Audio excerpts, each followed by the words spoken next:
네, 여러분들 안녕하세요. 시사타파의 심층 분석 시작하도록 하겠습니다. 윤석열 감옥 갔죠. 올해 그 어떤 명절 선물보다도 여러분들이 다 기뻐하는 일들이 있었습니다. 체포부터 구속까지 참 마음 졸이면서 여러분들 아마 힘드셨을 것 같아요. 이제 여러분들에게 좀 보셔야 될 게, 윤석열이 헌재에서 재판을 받는 것은 제가 법률심이라고 했죠. 계엄령의 계엄령 선포가 법률적으로 하자가 있냐 없냐, 법률심이에요. 이제 윤석열이가 검찰이 구속 기소를 함으로써 이제는 형사 재판이기 때문에 어떤 적법한 절차뿐만 아니라 내란에 대해서 윤석열이가 어떤 지시를 했느냐가 가장 중요한 겁니다.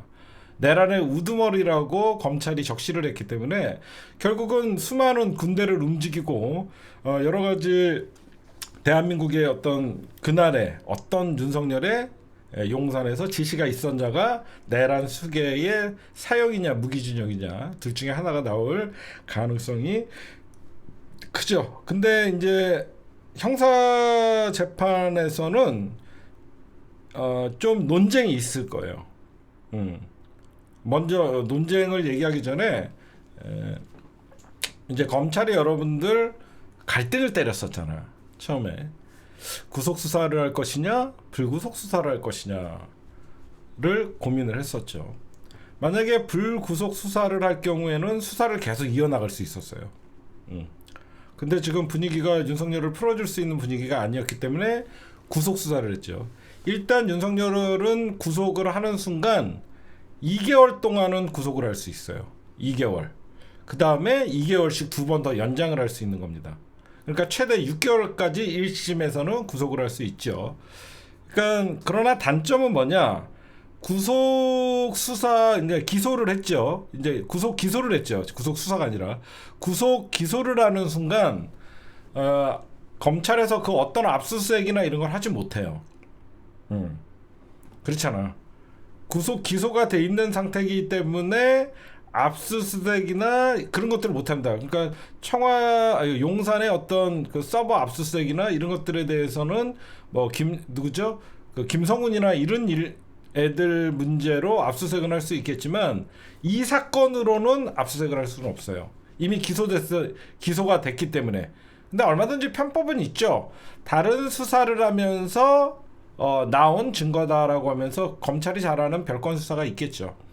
현재 윤석열은 구속 재판을 받게 됐습니다. 그래서 최대 6개월, 2개월은 이제 안심하고 빵에 가둘 수 있고 2개월씩 2번 연장이 가능하겠죠. 이제 결국은 형사 재판을 하게 되면 윤석열 변호인 측은 앞으로 어떻게 본인들이 싸울 건지 이미 로드맵이 나왔어요. 공수처의 수사의 적법성, 그 다음에 검찰의 기소 잘못됐다. 이거 갖고 아마 많이 싸울 겁니다. 근데 이미 법원에서 이거는 윤석열 측이 주장해봐야 법원에서 체포영장을 발부를 해주고 구속을 받아들였기 때문에 이거는 얘네들은 이제 저걸 갖고 따지겠죠.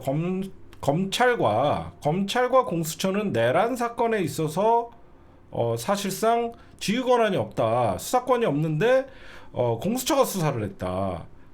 공수처가 수사를 해갖고 검찰에 넘겼다. 뭐 이걸 갖고 싸울 거예요. 왜냐면 내란 사건에 있어서는 경찰만이 수사권이 있었잖아요. 그러면서 사실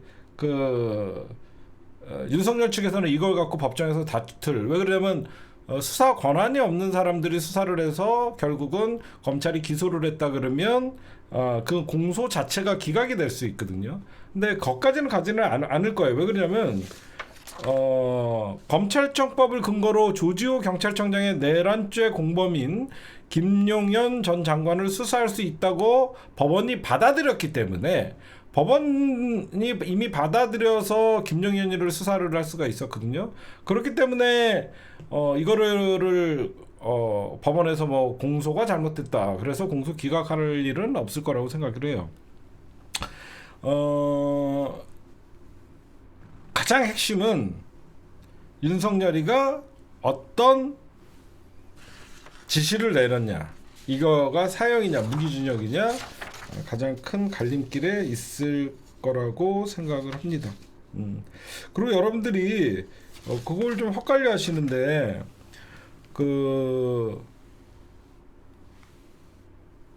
이번에 공수처가요, 여러분들 그거 아셔야 돼요. 공수처가 진짜 무능함을 보여줬죠. 공수처가 무능함을 보였고, 솔직하게 제가 말씀드릴게요. 공수처 검사들보다는 검찰청에 있는 검사들이 훨씬 뛰어나다는 건 확실해요. 이번에 느낀 게. 왜 그러냐면 이번에 공수처가 여러분들 검찰에게 넘길 때 무슨 죄로 넘겼는지 아세요? 공수처가 검찰에 기소해달라고 할 때 내란죄와 직권남용죄를 같이 기소를 해달라고 그랬어요. 이 바보 같은 짓이죠. 그렇죠? 직권남용죄로 만약에 윤석열을 기소를 할 경우에는 나머지 검찰이 조사해갖고 김용인이나 얘네들은요, 이게 무슨 말이냐면 쉽게 얘기하면 그래서 검찰이 이걸 보고 깜짝 놀라갖고 직권남용을 뺐습니다. 그래갖고 윤석열은 내란죄로만 기소를 했어요. 윤석열을 직권남용죄를 빼고 내란죄로만 했어요. 그게 무슨 말이냐면 윤석열을 내란죄와 직권남용을 같이 해버리면 김용현 밑에 뭐 수방사령관, 계엄사령관, 특전사령관은 직권남용의 피해자가 되는 거야. 아니 무슨 말인지 알아? 윤석열이를 직권남용죄로 기소를 하게 되면 국방부 장관 윤석열 밑에 있는 애들은 직권남용의 피해자가 되기 때문에 내란 종사자들이 될 수가 없는 거예요. 그래서 검찰이 깜짝 놀라갖고 이걸 빼버렸잖아요. 그래서 검찰이 내란죄로만 윤석열을, 왜 그러냐면 윤석열이 직권남용을, 윤석열이가 제일 우두머리잖아. 얘가 직권을 남용해갖고 시켰다라고 하면 얘네들은 어쩔 수 없이 하는 피해자가 될 수밖에 없잖아. 그래서 그렇게 여러분들 검찰이 바로 잡았는데, 제가 하나 말씀드릴게요. 저는 그럼에도 불구하고 공수처를 욕하면 안 된다고 생각해요. 왜 그러냐면 공수처의 무능은 결국은 검찰개혁을 막았던 윤석열과 한동훈 그리고 검찰 때문이에요. 그쵸? 지금 공수처가 생긴 것도, 그리고 검경 수사권 조정은 검찰개혁의 1단계였습니다. 검찰개혁의 1단계에서 윤석열이가 사실상 검찰 쿠데타를 일으키면서 2차 검찰개혁이 사실 완성되지 않은 미완의 검찰개혁이었기 때문에 지금의 이런 허술한 공수처법이나 공수처들의 조직이 탄생한 거예요. 그쵸? 만약에 1, 2차 검찰개혁이 완성됐다라고 하면 실질적으로 공수처는 어마어마한 힘을 가졌을 것이고, 공수처의 수사나 이런 것들에 대해서 검경 수사권 조정이나 깔끔하게 정리가 됐을 거예요. 여러분들 아시다시피 1차 검찰개혁은 검경 수사권 조정에 따라서 국가수사본부와 공수처 설치가 주요 임무였고, 2차 검찰개혁에서는 검찰의 완전한 수사권을 배제하는 2차 검찰개혁을 진행 중에 조국 전 장관을 사실상 윤석열이가 검찰이 사실상 사냥을 하고 조국 전 장관을 희생 삼아갖고 검찰에 반란이 일어났거든요. 그러니까 여러분들이 보시면 공수처의 무능함은 공수처만의 탓은 아니다. 어떻게 보면 미완의 검찰개혁이, 그래서 다음 정부에서는 반드시 검찰개혁을 해야만 되는 당위성이 있다. 이런 말씀을 좀 여러분들에게 드립니다. 그렇죠? 그러니까 여러분들도 윤석열의 변호인단이 이제는 헌재에서의 변호와 형사재판의 변호에 어떤 변화가 있어야 되는데 똑같아요. 능력이, 그러니까 사실 여러분들 윤석열 변호인단이 무능하고 여기저기서 아마 여러분들 욕을 많이 먹죠. 뭐 자폭이다, 이게 과연 변호인들이 맞냐, 이런 얘기들을 많이 듣지만 실질적으로 이런 내란 사건이 전 국민들에게 내란 친일 쿠데타, 국회를 침탈을 하고 군대가 동원되는 이런 모습들을 본 많은 국민들이 있는데, 이 사건에 솔직히 정상적인 변호인들이라면 정산 참작을 말하고 선처를 부탁해야 되는 거예요. 그렇잖아. 지금 구속돼 있는 어떤 군인들이나 이런 변호인들이 무슨 할 말이 있겠습니까? 누가 봐도 불법이고 국민들 앞에서 군대가 동원돼 갖고 국회를 침탈해야 되는데, 이거는 사실 정상적인 변호인들이면 재판부에게 본인의 과오를 뉘우치고 불이한 명령에 따랐던 어쩔 수 없던 상황들이나 선처를 구하는 방법밖에 없는데, 김용현이나 윤석열이나 얘네들은 본인들이 살아올 수 있다라는 착각을 지금 빠져 있는 거예요. 그런 얘기를 좀 간단하게 해드리고, 그 다음에 저는 이번 우리가 윤석열 내란 친위 쿠데타, 이 쿠데타를 겪으면서 여러 가지 모습을 좀 목도를 했어요. 어떤 걸 봤냐면, 우리가 알고 있던 첫 번째, 방금 제가 말씀드렸던 검찰개혁은 미완에 그쳤었구나. 그래서 우리가 문재인 정부에서 추진하려고 했던 2차 검찰개혁은 다음 정부에서 반드시 매듭지어야 되겠다. 둘째, 저는 공무원들의 개혁이 필요하다라는 생각을 했어요. 저는 이렇게 보면요, 대한민국의 고위직 공무원들의 이런, 대한민국의 경제 위상과 국격이나 국민들의 수준에 공무원들이 못 따라간다는 생각을 했습니다. 왜 그러냐면, 지금 여러분들 윤석열이가 사실상 직무정지가 되고 국회에서 탄핵 소추가 이루어진 다음에, 직무정지가 된 다음에 그 다음에 권한대행을 첫 번째 한덕수가 있죠. 한덕수, 그 다음에 지금의 최상목이가 하고 있습니다. 얘네들의 특징이 뭐예요? 오늘 한겨레에서도 잘 나왔던데, 얘네들이 왜 이렇게 전국 수습이나 혼란을 더 부추길까, 이런 생각을 했더니 딴 거 아닙니다. 공무원이라서 그런 거예요. 이 관료가 권력을 잡으니까 책임을 지지 않으려고 하는 겁니다. 무슨 말씀인지 아시겠죠? 한덕수, 최상목의 특징은 관료예요. 오랫동안 이 공무원이라는 집단에서 잔뼈가 굵은 인간들이다 보니까, 정치인들은 결단을 하는 존재예요. 정치는 결단을 하거든요. 관료들은 절대 결단하지 않습니다.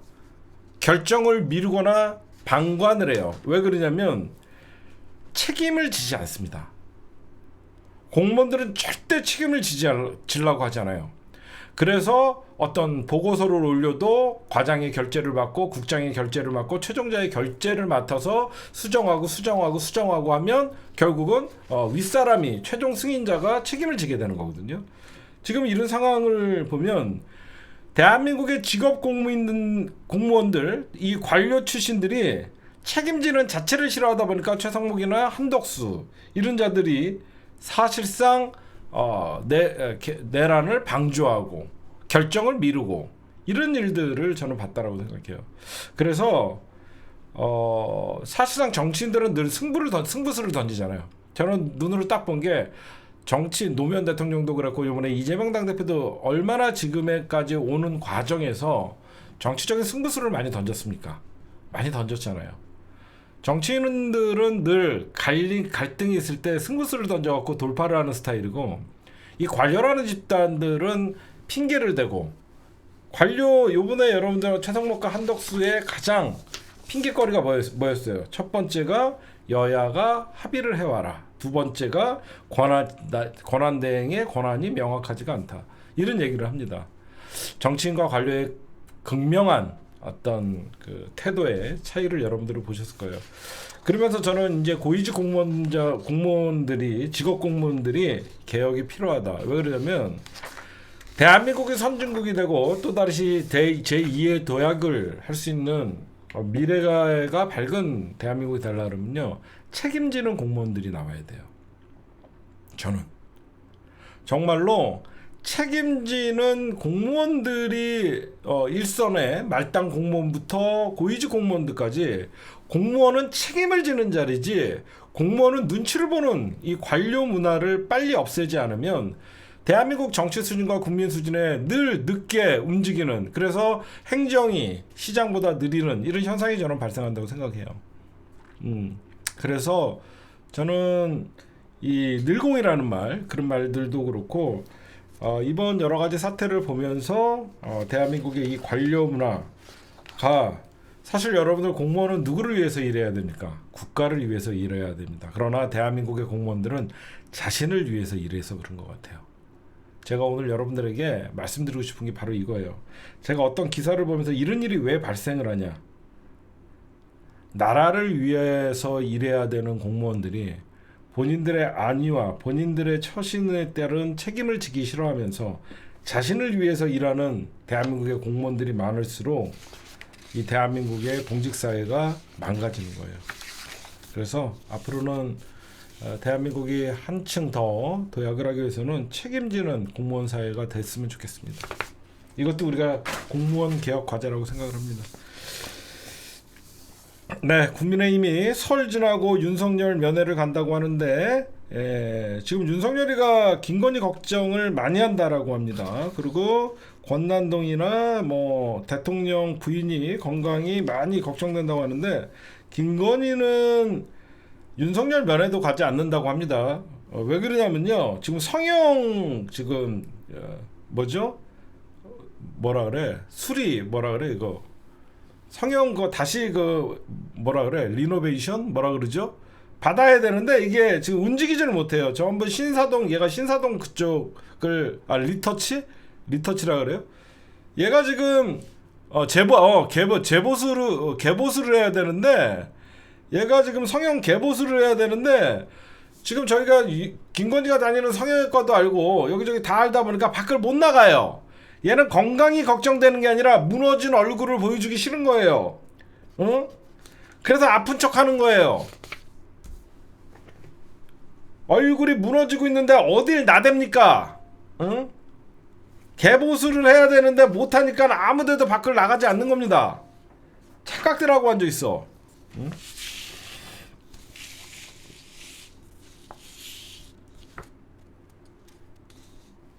네, 오늘의 주요 단신이었습니다. 네, 여러분들 지금 국힘당 지지율 늪에 빠졌다. 제가 여러분들에게 계속 여러분들 지금 국힘당 지지율 오르는 거 뭐 걱정 안 하시는 거 여러분들 알고 있지만 이건 진짜 사막의 신기루다라고 얘기했고 계속 여러분들에게 말씀을 드렸어요. 안심시키려고 하는 게 아니라 저는 국힘당 지지율이 올라간다고 할 때 박수를 쳤어요. 정말로. 진짜 박수를 쳤어요. 제가 국힘당을 지지해서 국힘당 지지율이 올라가서 박수를 친 게 아니라 국힘당이 지지율이 올라가야만 민주당의 확장성이 생겨요. 심오한 분석을 하나 해줄게요, 여러분들. 아니, 심오한 분석을 하나 해줄게요. 왜 내가 국힘당 지지율이 올라갈 때 박수를 쳤냐? 왜? 여러분들 지금 국힘당 지지율이 올라가는 현상은 보수가 지지를 한 게 아니라 그들이 뭉친 거죠. 그쵸? 단순한 어떤 확장성이나 이런 걸 떠나서 이번에 윤석열이나 국힘당 지지율이 올라간 것은 보수가 지지한 게 아니라 극우들이 집중적으로 여론조사에 참여하고 극우들이 직결을 해서 보수가 직결한 게 아닙니다. 극우가 직결한 거예요. 극우가 직결하다 보니까 과표집이 되고 그런 과표집에 의해서 김문수가 대선 1위가 되는 겁니다. 그럼 여러분들 여기서 이제 심오한 게 나온 거예요. 국힘당의 지지율을 극우가 떠받치는 순간 보수라는 틈새가 생긴 거예요. 이해가 가십니까? 그동안 민주당이 외연확장하기 힘들었던 공간이 틈새가 생긴 거예요. 정광훈과 극우들이 국힘당을 지지를 하고 그러는 순간 보수 진보라고 갈라져 있었는데 극우와 보수가 구별이 돼버린 겁니다. 그쵸? 이게 굉장히 중요한 상황이에요. 이게 왜 제가 여러분들에게 이재명 당대표의 우클릭이 통한다고 지금 얘기를 하는 거냐면 여태까지는 진보와 보수의 싸움이었는데 보수에서는 극우와 보수가 나뉘어져 버린 겁니다. 그쵸? 이걸 봐야 돼요. 지금 국힘당 지지율이 늪이라는 게 일반 보수들이 결집을 해갖고 국힘당 지지율을 끌어올린 게 아니라 정광훈과 함께 그들이 모여갖고 국힘당 지지율을 떠받치다 보니까 이번에 국힘당이 설 인사할 때 엄청난 비난을 받는 것이죠. 그렇죠? 그래서 여태까지 진보의 보수의 싸움이 아니라 국힘당은 지금 극우와 보수가 갈려버린 겁니다.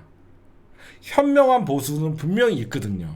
그런 사람들은 지금 자기는 국힘당 지지를 철회하고 중도로 돌아섰거든요. 그래서 중도에서는 압도적으로 민주당 지지가 높은 겁니다. 이해가 가시죠?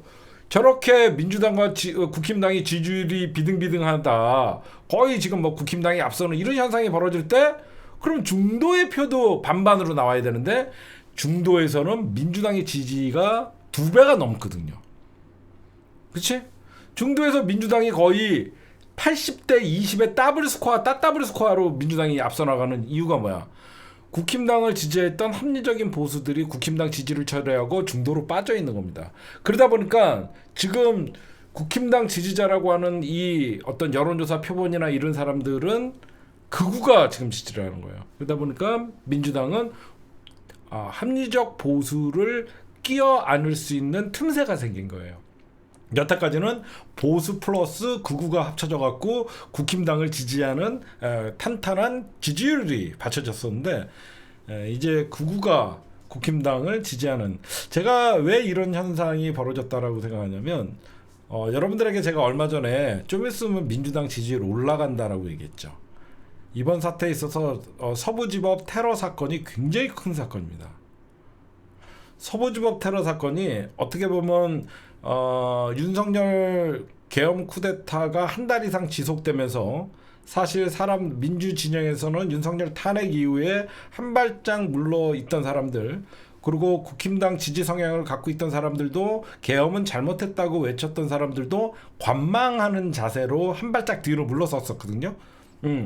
국힘당 지지자들 중에서 보수라고 하는 사람들 있잖아. 나름 합리적인 보수라고 생각하는 사람들도 계엄은 잘못됐고 윤석열 탄핵은 당연하다라고 하면서 한 발짝 물러 있었는데, 서부지법 테러 사건을 보면서 사실상 이 사람들이 지지를 완전한 이제 동정심마저 없어졌고, 서부지법 테러 사건이 나오면서 제가 얘기했잖아요. 이제 민주당 지지층들이 결집할 것이다. 그래서 지금의 지지율 역전 현상은 앞으로 이제 추세가 제가 중요하다. 제가 며칠 전에 제가 정확한 분석을 했어요. 국힘당 지지율은 정점을 찍었다. 이제 국힘당 지지율은 떨어질 것만 남았다. 왜? 극우들의 난동을 보고 나서, 그쵸? 극우들 난동 이후에 더 이상 극우들 집결할 수가 없잖아.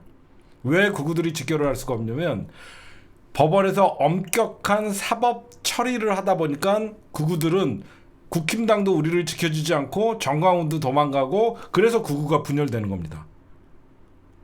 그쵸? 여태까지 정광훈과 2030 어떤 신남성연대 이런 애들을 중심으로 윤석열 탄핵 반대를 외치면서 극우가 뭉쳤는데, 결국은 엄청난 경찰과 사법부의 철퇴를 맞으니까 얘네들은 그 누구도 우리를 지켜주지 않는구나 라고 하면서, 사실상 저들은 이제 각자 도생의 시간을 가지고, 정광훈이도 자기가 시킨 거 아니라고 하면서 발뺌을 하고, 누구도 책임지지 않는 모습을 보면서 극우들은 분열될 수밖에 없고, 그런 극우들의 어떤 그 지지율을 떠받치고 있던 국힘당의 지지율이 빠지는 거예요 지금. 그럼 여기서 보시면 왜 지지율 늪에 빠진 국민의힘, 처음에 국민의힘 지지율 올라갈 때 박수 쳤다 그랬잖아요. 왜 그러냐면, 저번에도 잠깐 넌지시 얘기를 했는데, 국힘당의 지지율이 안 빠지고 올라가니까 윤석열을 손절을 못 하잖아요. 응? 그쵸? 국힘당의 지지율이 올라가니까 지금 사실상 제대로 하려면 친윤 당대표와 친윤 원내대표는 말도 안 되는 짓거리입니다. 친윤 당대표와 친윤 원내대표는 윤석열 쿠데타 이후에는 사실 정치권의 전면에 등장하면 안 되는 거예요. 오히려 비윤계가 당권을 장악하고 사실상 윤석열과 선을 긋고 대선 준비를 했다 그러면 민주당은 위기감을 느껴야 됩니다. 왜 그러면 지금 같은 만약에 윤석열과 선긋기를 하고 한동훈이나 유승민이나 이런 애들이 국민의힘의 당권을 잡았다 그러면 양비론이 통하거든요. 윤석열도 싫고 이재명도 싫다는 양비론이 통할 수 있는데, 권영세와 권난동이가 당권을 잡고 있다 보니까 국민의힘은 희망이 없다라고 해서 설 명절 귀경길 인사에 엄청난 욕을 바가지로 먹는 거거든요. 응? 여러분들 생각해보면 그렇잖아요. 제가 왜 얘네들이 늪에 빠졌다고 하냐면, 사실상 대선은 저는 여러분들에게 먼저 희망적인 얘기는, 쟤네는 대선을 준비할 시간이 없어진 거예요. 무슨 말이냐? 쟤네들이 잠재적으로 앞으로 대선 행보를 시작하는 순간 국힘당을 장악하고 있는 극우들한테 몽둥이를 맞습니다. 이해가 가요? 야, 윤석열 살아올 건데 대선 준비해? 너 배신자가 되는 거예요. 아무도, 민주당은 지금 이재명 당대표는 벌써부터 우클릭을 해갖고 대선 행보를 하고 있잖아. 저 인간들은 윤석열 탄핵이 확정돼야지 대선 얘기를 할 수 있는 거야.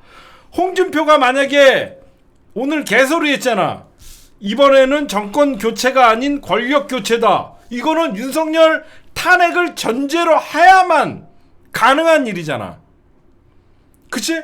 국힘당 여태까지 당대표나 원내 지도부나 그들은 무조건 사기 탄핵, 윤석열 탄핵은 반대한다 이렇게 하고 있는데, 이게 무슨 말이냐면요, 국힘당의 유력한 대권 주자는 오세훈, 홍준표, 한동훈 몇몇들 있죠. 얘네들은 그 전에 그 어떤 대선 행보도 하질 못합니다. 했다가는 당내 선거에서 다 날아가요. 이해를 하십니까?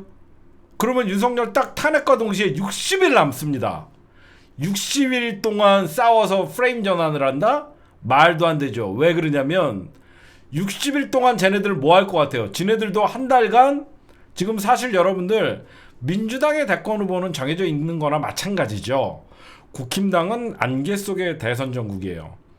윤석열 탄핵 이후에 후보를 정하는데도 한 달 이상 걸릴 겁니다.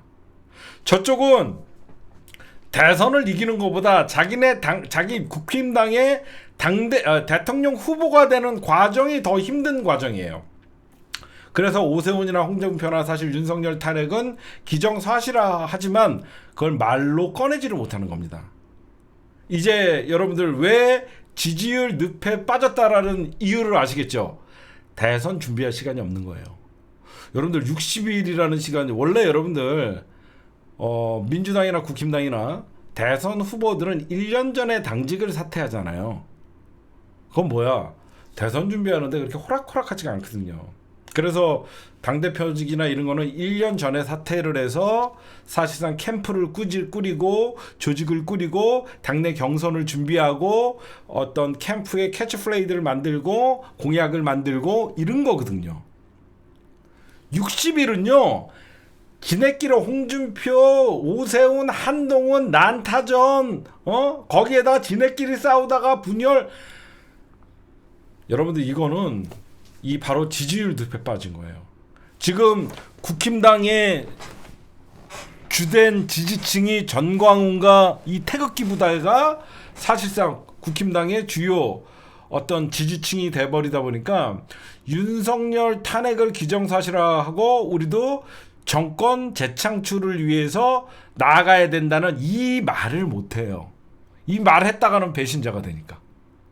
그러니까 어쩔 수 없이 윤석열 탄핵은 사기 탄핵이고 공수처와 어떤 검찰의 반란이다 이렇게 할 수밖에 없죠. 그래서 제가 얼마 전에 이렇게 얘기했잖아요. 오히려 윤석열 계엄 이후에 국힘당의 지지율이 10%대에 계속 머물렀다라고 하면 국힘당이 윤석열을 버리고 사실상 윤석열 따로 윤석열 출당시키고 윤석열과 국힘당은 다르다. 이렇게 분리 작업을 할 경우에는 우리가 똑같은 놈들이랑 취급을 하는 것보다 굉장히 어려워질 것이다. 그렇죠? 근데 지금 국힘당 내란 동조 세력들 그리고 내란 정당이 돼버리고 그 정당에서 아직도 허우적대고 있는 대선 후보들, 대선이 열릴 게 뻔한데 대선 준비한다고 말조차 못하는 이런 상황이 됐다는 거예요. 이해가 가시죠? 대선은 사실상 기정사실화돼서 지네들도 알아요. 그러다 보니까 홍준표가 오늘 여러분들 사실 실수한 거예요. 이번 대선은 정권 교체가 아닌 권력 교체다라고 얘기했는데 이거는 윤석열 탄핵을 전제로 얘기한 거란 말이야. 근데 왜 얘네들이 그러냐? 지금 한동훈뿐만 아니라 지금 국힘당 한동훈이도 날아가는 이런 상황인데 국힘당 주요 어떤 당원들과 이 세력들이 정광훈과 함께 극우들만 남아 있다 보니까 또 얘네들한테 미움받으면 당내에서 대선 후보가 될 수 없기 때문에 그 어떤 사람들도 이 윤석열과 선을 못 긋는다는 거지. 그쵸? 누가 먼저 윤석열과 선을 긋고 대선 준비를 하나의 싸움이 돼야 되는데 사실상 여러분들 대선 지금 제가 볼 때는 한 90일 남았나요? 탄핵 심판 한 달 남았다고 생각하고 탄핵 심판 끝나자마자 60일 남았으니까 이제 많이 남아야 3-4달 남았는데 저 인간들 중에서 윤석열과 선긋기 할 수 있는 인간이 아무도 없다는 거야. 왜? 선을 걷다가는 당내 경선에서 지니까. 그래서 쟤네들은 허우적대는 늪에 빠진 거예요. 그 반면에 아까도 얘기했듯이 이재명 당대표의 우클릭이 뭐 민주당 안에서나 뭐 진보 진영에서는 비판받을 수는 있겠지만 왜 먹히냐? 극우와 보수가 분리되는 바람에 보수를 품을 수 있는 기회가 왔다는 거예요. 그쵸? 여러분 생각해봐요. 극우가 국힘당을 점령하는 바람에 그나마 국힘당을 찍고 나름 합리적이었던 보수들이 틈이 생기는 바람에 이재명 당대표의 우클릭이 이유가 있는 겁니다. 이게 먹히는 거예요, 여러분들. 오늘 제가 벌써부터 여러분들 조선일보뿐만 아니라 대한민국 모든 사람들은 조기 대선을 기정사실화하고 있거든요. 언론도 그렇고 정치권도 그렇고 이번에 윤석열이 탄핵 안 된다고 생각하는 사람은 사실 없어요. 이건 진보와 보수의 문제가 아니라 상식과 비상식, 헌법과 반헌법적인 일이기 때문에 지금 여러분들 주위에서도 윤석열 탄핵 기각될 것이다라고 얘기하는 사람은 거의 없습니다. 그럼 실질적으로 대선은 원래대로 하면 이미 대선 레이스는 시작됐어야 되고 벌써 6개월 전에 대부분 막 민주당 경선하고 막 다 하잖아요. 근데 쟤네들은 시간이 없어요. 그래서 오세훈, 홍준표, 한동훈 아무도 입을 떼지 못합니다. 아무도 입을 못 떼니까 느닷없이 김문수가 올라가는 거예요. 개인적인 바람은 김문수가 국힘당의 대선 후보가 됐으면 좋겠습니다. 그러면 제가 반 죽여놓을게요. 그리고 우리가 그런 걸 다 떠나서 정말로 국힘당이 양심 있는 정당, 양심이 없죠. 바랄 걸 바라야죠. 저런 새끼들한테 뭘 바라겠습니까? 후보 내면 안 됩니다. 이 미친놈들은. 얼마나 이 인간들 때문에 대한민국이 지금 피해를 입습니까? 제가 얼마 전에 이 지지율은 법원 난동, 서울 서부지법 테러가 굉장히 큰 건이다라고 여러분들에게 말씀드렸죠. 결국은 진보 진영의 위기감이 온 거예요. 야, 이 미친 새끼들 설마 했는데 법원을 파괴한다는 것은 진짜 선 중에 선을 넘은 거거든요. 그러니까 극우가 이 정도로 망가지나? 이 정도로 막장이었나를 보면서 진보 진영이 이러다가는 위기감을 느껴서 우리가 지지층들이 결집을 했고 야, 우리가 윤석열 탄핵시킨 게 다가 아니었구나라고 하면 여러분들이 뭉쳤다는 게 아니에요. 여러분들은 늘 뭉쳐 있어요. 여러분들은 좀 한 발짝 뒤로 가도 되는데 여러분들은 한창 너무 뭉쳐 있어요. 윤석열 탄핵 이후에 한 발짝 끝났다라고 생각했던 민주진영에 한 발짝 뒤에 계셨던 분들이 야, 윤석열이 국회에서 탄핵시켰다고 이게 끝이 아니구나라고 하면서 이분들이 다시 전면에 등장을 하면서 지지율이 다시 올라가는 거예요. 왜 서부지법 폭동이 중요하냐면 서부지법 폭동, 국회 계엄령보다 서부지법 폭동이 더 충격적이었던 사람들이 많아요. 저 깜짝 놀랐어요. 우리야 정치 분석가고 여러분들이야 정치 고관여층이니까 계엄령이라는 어떤 만약에 그게 실행됐으면 얼마나 잔인하고 얼마나 우리가 후진국적인 민주주의가 쇠퇴한다는 걸 느꼈기도 했지만 계엄령은 빨리 끝나다 보니까 사람들에게 모르고 지나갔던 사람들도 있어요. 의외로 밤에 일어나고 일찍 잔 사람들이나 그 다음날 뉴스 보고 계엄령이 선포됐다는 것도 알고 계엄령에 대해서 아유 저런 미친놈 하면서 욕하면서 그냥 넘긴 사람들이 있지만 서부지법 법원을 때려부시는 거 보고 난동 부리는 걸 보면서 중간지대에 있던 사람들이 다 돌아섰습니다. 다 돌아섰어요. 그래서 중간층 즉 중도에서 윤석열 심판론과 국민의힘 심판론이 굉장히 올라간 거예요. 굉장히 중요한 겁니다. 그렇죠? 중간지대 중도층에서 윤석열 정부 심판론 그다음에 국힘당 심판론이 굉장히 올라간 거예요. 왜?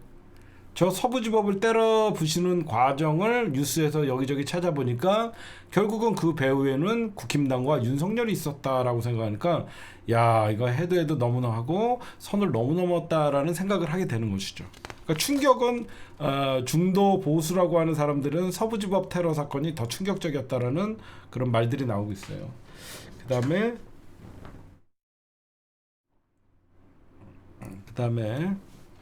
지금 윤석열 친위 쿠데타 내란 이후에 중국이 등장하죠.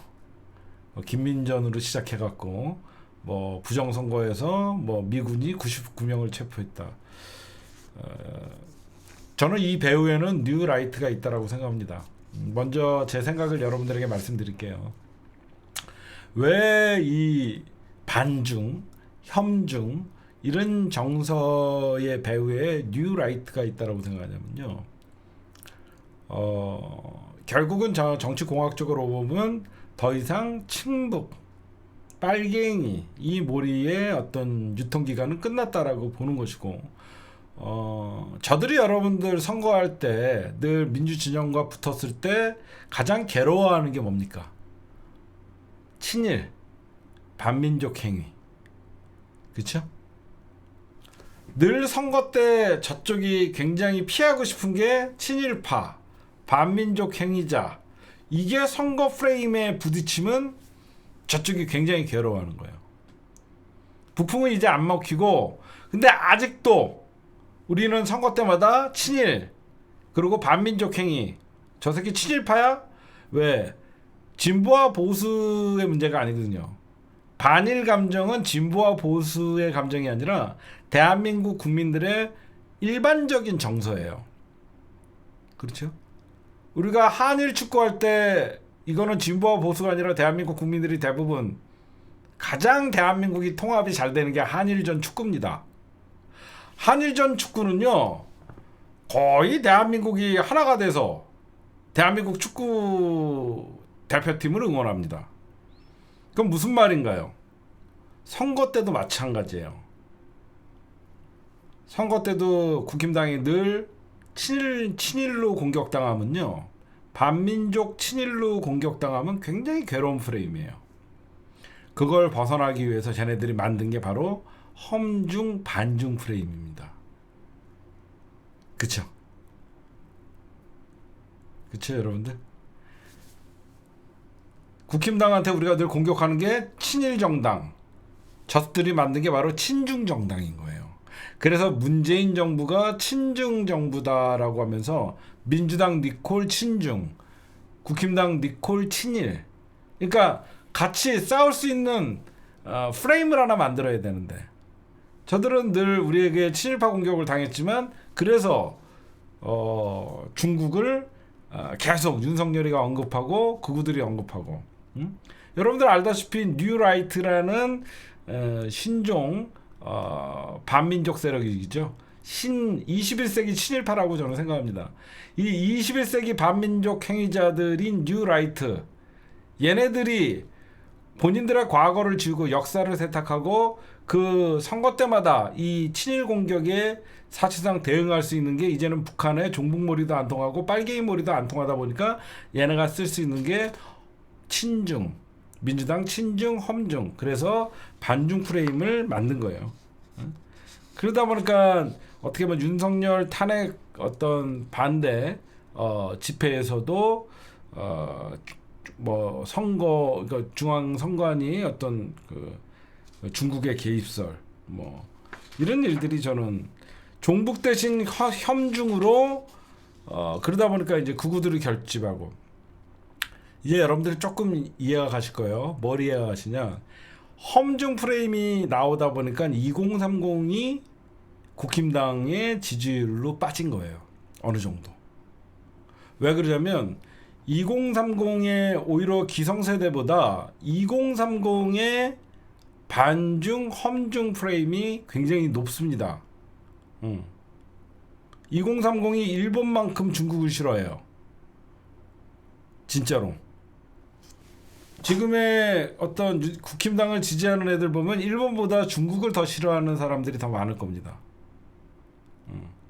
반중 프레임이 먹힌 거예요. 그러다 보니까 2030 남성들이 국힘당 지지 집회에 많이 대거 동원되고 잘못된 정보에 의해서 그렇게 되는 거죠. 그래서 이 반중 정서, 계엄 국면에서 반중 정서로 대한민국 극우들을 결집을 하고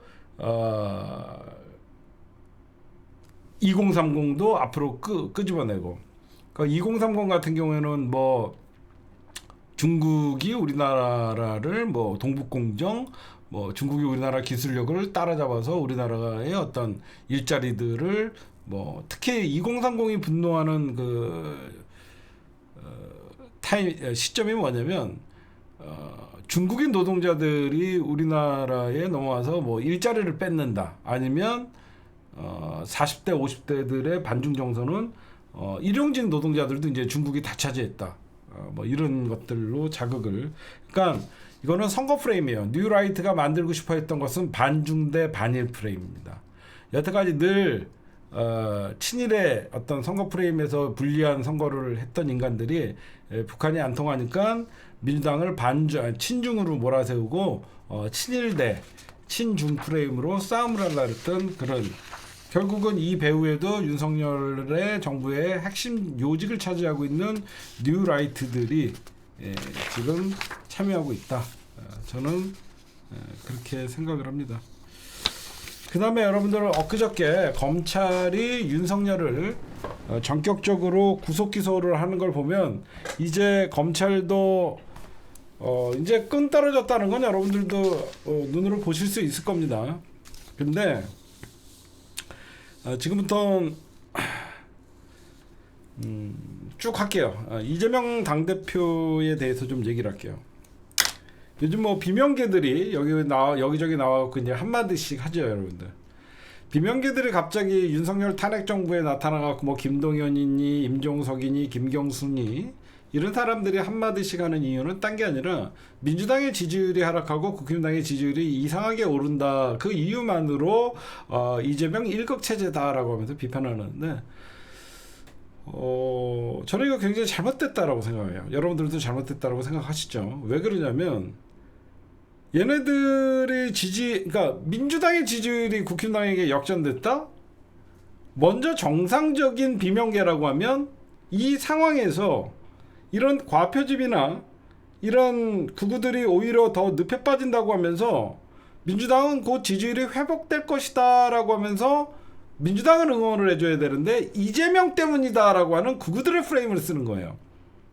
제가 늘 민주당을 비판할 때는 동지의 언어로 비판을 하라고 하죠. 그래서 오늘은 저는 동지의 언어로 좀 비판을 할게요. 김동연, 김경수, 임종석 이런 사람들이 지금은 탄핵에 집중해야 되고 윤석열 체제의 종식을 집중해야 될 마당에 민주당의 지지율이 이런 어이없는 여론조사에 의해서 잠시 빠졌다 그래갖고 그 틈을 타고 이재명 1급 체제라고 비판하는 자체가 정말 못난 짓이다. 왜 그러냐면 비명계가 사실 목소리를 내야 될 때는 비명계 의원, 여러분들, 저는 비명계 의원들 품고 가야 된다고 생각해요. 우리가 무조건 정권 잡아야 되니까.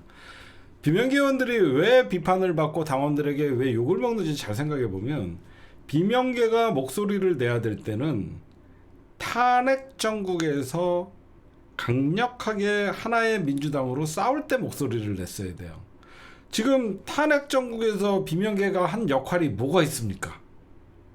탄핵 정국에서 아무 역할도 안 했던 인간들이 이제 와서 그렇게 모진 비바람을 막고 윤석열 탄핵시키고 체포하고 구속까지 시켰던, 이제 와서 민주당의 지지율이 떨어졌는데 그걸 이재명 때문이다?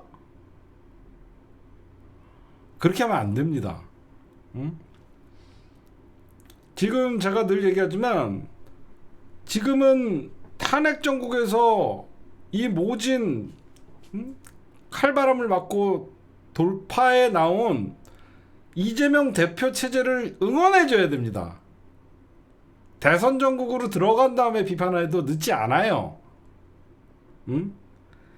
아직 윤석열 탄핵은 진행 중입니다. 비명계의 역할은 이재명을 때리는 게 아니라 윤석열 탄핵에 집중해야 됩니다.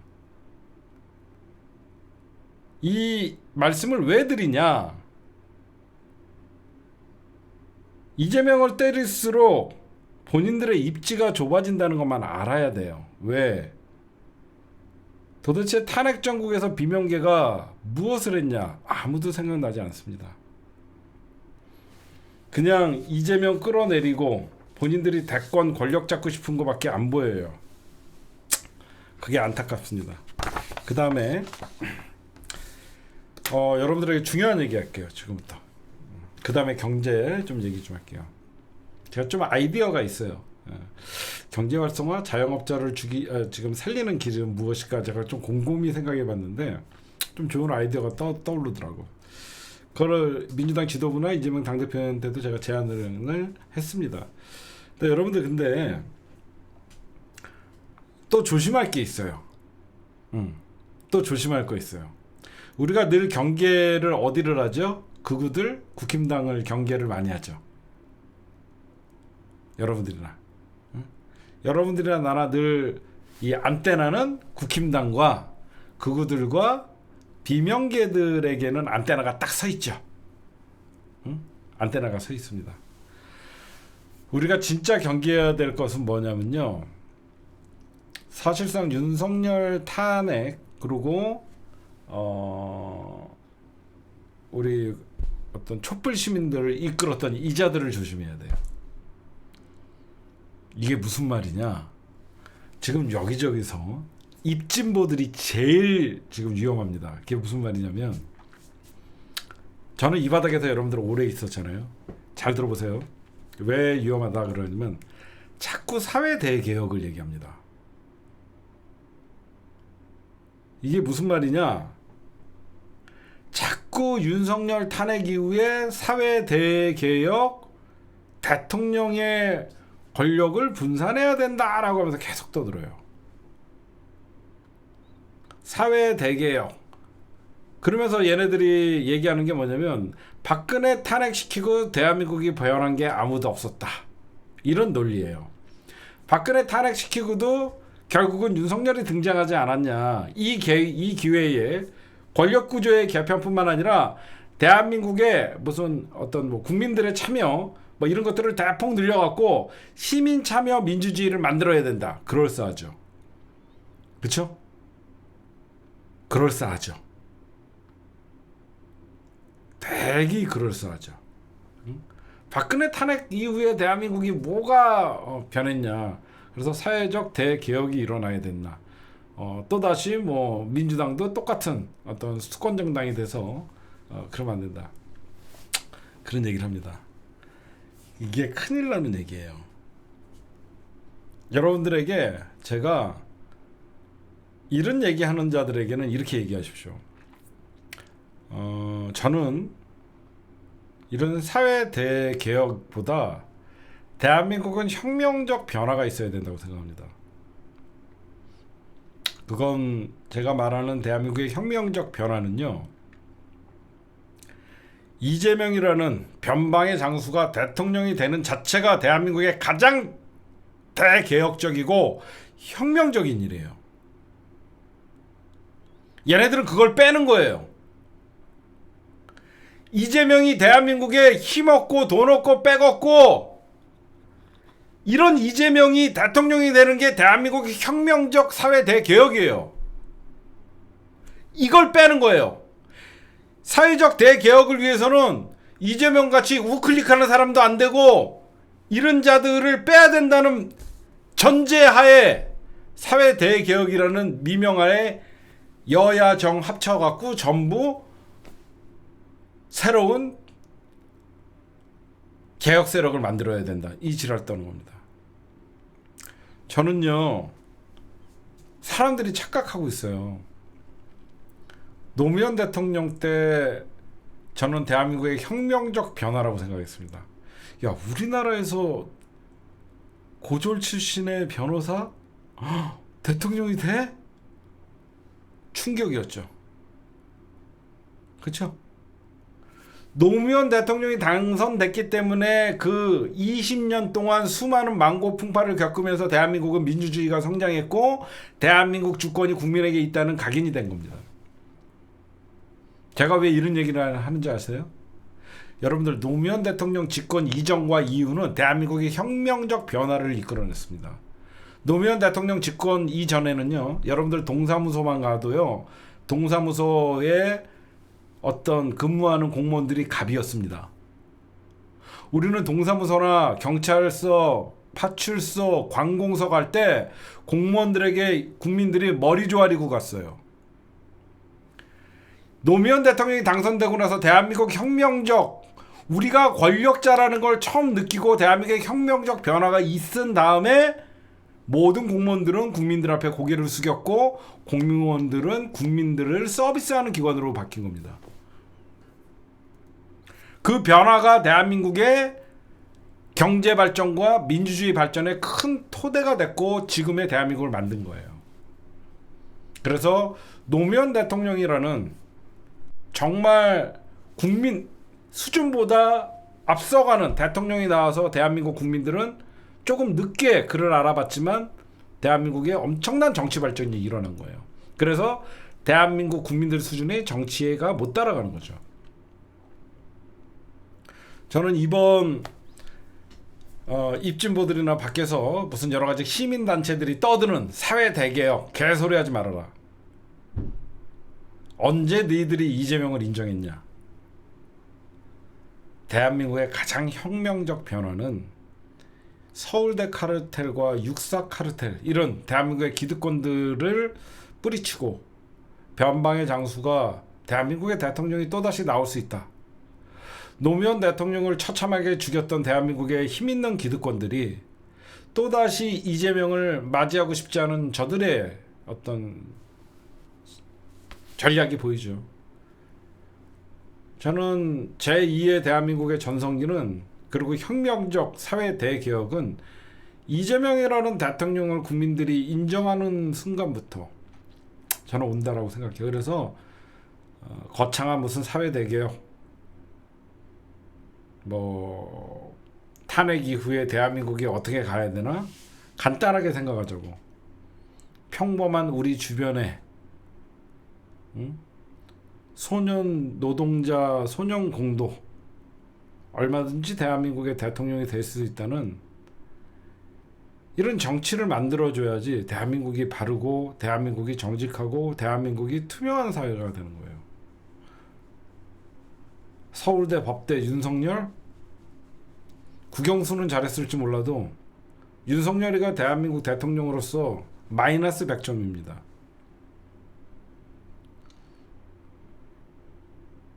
민주당도 제가 늘 얘기하는 거예요. 그래서 제가 거의 1년 동안 민주당사 앞에서 투쟁했던 게 그거예요. 민주당의 개혁은 이재명을 당대표로 인정하는 것부터, 대통령 후보로 인정하는 것부터 시작돼야 된다. 이 얘기 제가 많이 했죠. 그렇죠?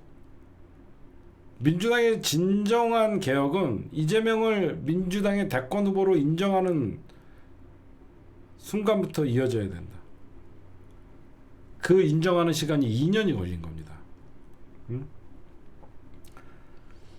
여러분들, 지난 대선에서 이낙연이의 행위는요, 끝까지 이재명 당대표를 대통령 후보로 인정하지 않았죠.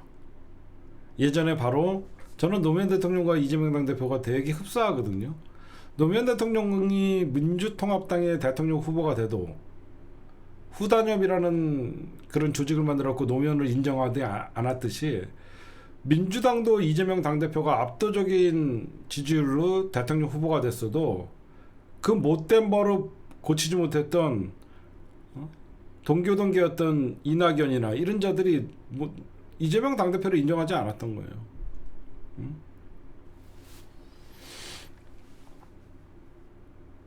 저는 마지막으로 이재명 당대표를 인정을 하고 이재명 당대표를 대통령을 만드는 것이 대한민국의 혁명적 저는 개혁이라고 생각합니다.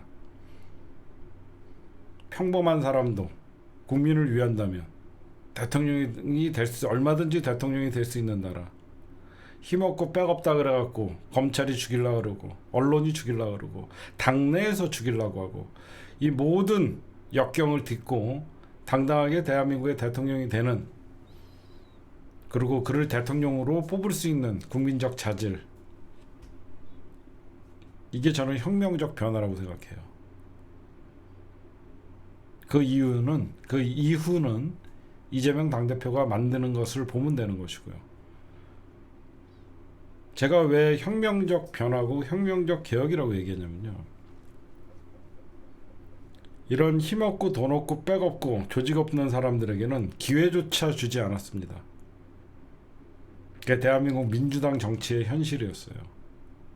어디 개파의 수장이나 개파에서 밀어주지 않으면 결코 기회도 얻지 못하는 게 정치 현실이었습니다. 스스로 그 기회를 만들고 스스로 대통령 후보까지 오른 사람은 이재명이에요.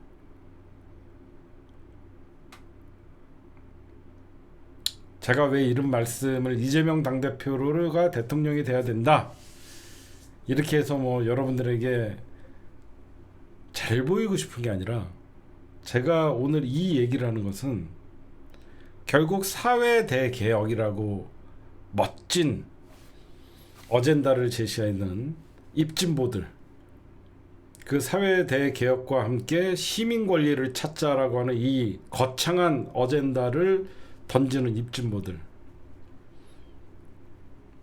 그들의 모수는 이재명이라는 사람이 끼어있지가 않아요. 권력을 시민들이 가져가자는 겁니다. 우리는 이재명의 새로운 세상을 보고 싶지, 대한민국 사회의 시민사회의 개혁으로 통해서 변화를 이끌어간다는 생각을 저는 안 합니다. 왜? 제가 시민운동도 해보고 시민사회의 여러 가지 어떤 인물들이나 그런 걸 다 보잖아요. 이 사람들은요, 본인들한테 사회 대개혁을 하라고 하면서 어떤 책임을 주잖아요. 지네끼리 싸우다가 끝나요. 그래서 제가 더 이상 시민운동 안 한다 그런 거예요. 얘네들은요, 그러면 당신들에게 책임지고 2달간 사회 대개혁과 어떤 것들을 어떻게 할 것인지 만들어 와라 라고 얘기하면요, 서로 잘났다 그래갖고 지네끼리 싸우고 지네끼리 갈라져요. 오히려 더 분열을 부추깁니다. 지금 대한민국은 시민사회가 나서서 윤석열 탄핵까지 하는 게 역할이에요, 저는. 그리고 우리 시민사회는 딴 거 없습니다. 사회 대개혁을 이루기 위해서는 국힘당을 없애지 않는 이상 대한민국은 그 어떤 개혁이 일어날 수가 없어요. 방향을 잘못 잡은 거예요. 국힘당을 놔두고 무슨 사회 대개혁을 하고 대한민국의 변화를 일으킵니까? 모든 진보, 좌파라고 하는 사람들은 총력 단결해서 대한민국의 이 땅에서 국민의힘이라는 반민족 친일 정당을 없앤 다음에, 그 다음에 어떤 개혁이든 시민에게 권력을 돌려주라는 이런 소리를 해야 돼요. 저는 국민의힘이 없어지지 않는 한 민주당 중심으로 똘똘 뭉쳐갖고, 지금은 108석으로 우리가 제안을 시켰지만 점점점 쫄리게 해야 돼요. 응?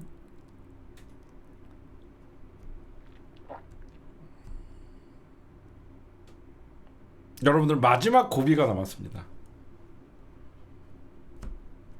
우리는 단순한 이재명 대통령이 되는 게 아니라 저는 혁명적 변화라고 생각해요. 진짜로. 야, 이재명도 대통령이 되네. 꼭 그렇게 만들어야 돼요. 저런 서울법대 검찰총장 출신 전 미치광이 윤석열과 김건희 더 이상 이런 참 국힘당 그리고 저런 애들이랑 싸울 때는 쉽지만 이런 사회대 개혁, 시민 권력, 거창한 얘기하는 새끼들이 제일 위험한 거예요. 윤석열 탄핵 이후에 60일밖에 없는데 무슨 사회대 개혁이니 시민 권력이니 그런 얘기할 시간이 어디 있습니까? 안 그래요? 윤석열 탄핵하고 나면 60일 남는데 무슨 시민 권력이니 사회대 개혁이니, 응?